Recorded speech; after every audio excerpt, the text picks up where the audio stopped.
Allô mes cocos! Ce soir, je vous raconte l'histoire de Lenzo, un petit garçon qui traverse une période difficile après avoir appris que ses deux meilleurs amis, Anthony et Carrie, déménageaient loin de lui. Ensemble, nous allons découvrir comment Lenzo a fait face à la tristesse, la colère et le sentiment d'injustice, puis comment il apprend à accueillir ses émotions avec l'aide de sa marraine. Il était une fois un petit garçon de 7 ans nommé Lenzo. Lenzo avait deux meilleurs amis à l'école, Anthony et Carrie. Ils adoraient faire du sport ensemble à la récréation. Chaque jour, ils jouaient au soccer, faisaient des courses et passaient du temps à échanger des cartes de joueurs professionnels. Lenzo chérissait ces moments. Pour lui, Anthony et Carrie étaient comme des frères. Un jour, tout changea. Anthony et Carrie annoncèrent à Lenzo qu'ils changeaient d'école car leurs parents avaient acheté une nouvelle maison dans une ville très loin. Lenzo sentit son cœur se serrer. Il ne pouvait pas croire ce qu'il venait d'entendre. Au début, il ressentit une grande tristesse. Il imaginait les récréations sans ses amis et se sentait seul rien qu'à y penser. Il pleurait parfois, surtout en pensant aux parties de soccer qu'ils ne joueraient plus ensemble. « Pourquoi ça doit m'arriver à moi? Je vais être tout seul, » pensait-il. La tristesse lui donnait envie de rester dans son coin et d'éviter de penser à leur jeu. Puis, la colère arriva. Lenzo est en colère contre le déménagement de ses amis. « Ce n'est pas juste. Pourquoi doivent-ils partir? » se répétait-il. Il en voulait à la situation, même s'il savait que ce n'était pas la faute de personne. La colère le faisait se sentir agité et frustré, comme si tout allait trop vite pour lui. Ensuite, il ressentit une profonde injustice. Il se disait que ce n'était pas juste que ses amis partent alors que lui devait rester. Il avait l'impression qu'Anthony et Carrie l'abandonnaient, même s'il savait qu'ils ne le faisaient pas exprès. Ce sentiment d'injustice lui donnait l'impression que le monde ne tournait pas rond. Un jour, Lenzo, bouleversé, alla parler à sa tante, qu'il adorait appeler marraine. Marraine, toujours pleine de douceur, remarqua tout de suite qu'il était troublé. « Qu'est-ce qui se passe, mon petit champion? » demanda-t-elle doucement. Lenzo leva les yeux vers elle et répondit. « Marraine, Anthony et Carrie déménagent. Et je me sens tellement triste, fâchée et seule. Je ne sais pas quoi faire. » Marraine le prit dans ses bras et lui dit « C'est normal, Lenzo. Quand on perd des amis proches, c'est un peu comme une tempête d'émotions qui arrive en même temps. Mais je connais un petit jeu pour t'aider à accueillir ce que tu ressens. Tu veux essayer? » Lenzo hocha la tête, curieux. « Oui, je veux bien essayer. » Marraine sourit et commença le jeu. « Alors, voici ce qu'on va faire.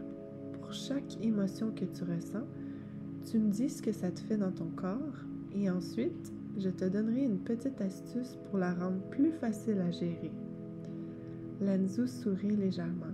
« D'accord, je vais essayer. » Marraine demanda d'abord.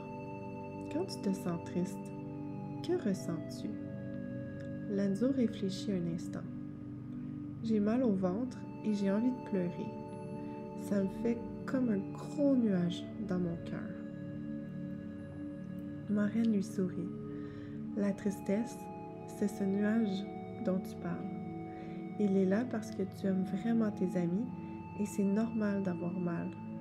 Tu sais, quand tu te sens comme ça, tu peux essayer de penser à tous les bons moments que vous avez passés ensemble. Tu peux même écrire des lettres ou dessiner des souvenirs. Ces souvenirs te réchaufferont le cœur, même quand tu es triste. » Lenzo hocha la tête, un peu rassuré.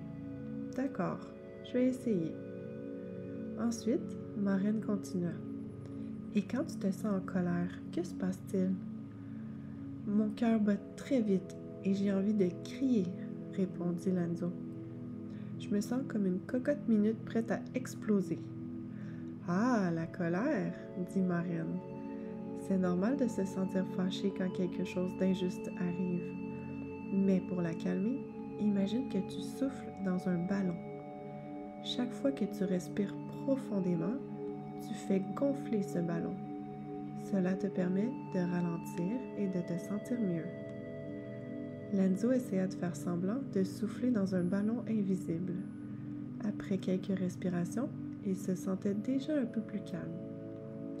Et pour finir, ajouta Maureen, quand tu ressens de l'injustice, que ressens-tu? Lenzo réfléchit.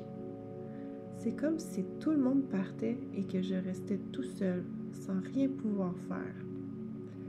Maureen hocha la tête et sourit, posant à nouveau sa main sur son ventre. Tu sais, Lenzo, parfois la vie nous surprend avec des changements que nous ne contrôlons pas. Mais les changements peuvent aussi apporter du renouveau. Elle caressa doucement son ventre et ajouta « Regarde, bientôt, il y aura un petit bébé parmi nous. La vie change, mais elle amène aussi de belles choses, de nouveaux départs. Et tout comme ce bébé va t'apporter du bonheur, toi aussi, tu vivras de nouveaux moments joyeux avec d'autres amis et de nouvelles aventures. » Lenzo se sentit réconforté par les paroles de Maureen. Il comprit que, même si la tristesse, la colère et l'injustice étaient normales, elles laissaient aussi place à de nouvelles possibilités, tout comme la naissance du bébé qui allait bientôt arriver.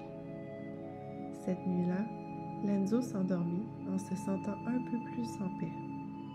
Il savait que même s'il perdait ses deux amis, il pouvait accueillir ses émotions et être prêt à vivre de nouvelles expériences. Alors mes petits cocos, rappelez-vous, vous êtes bons, vous êtes courageux, vous êtes gentils, vous êtes intelligents et vous êtes aimés. Quand la vie change, elle vous réserve toujours de nouvelles et belles surprises. Bonne nuit, faites de beaux rêves.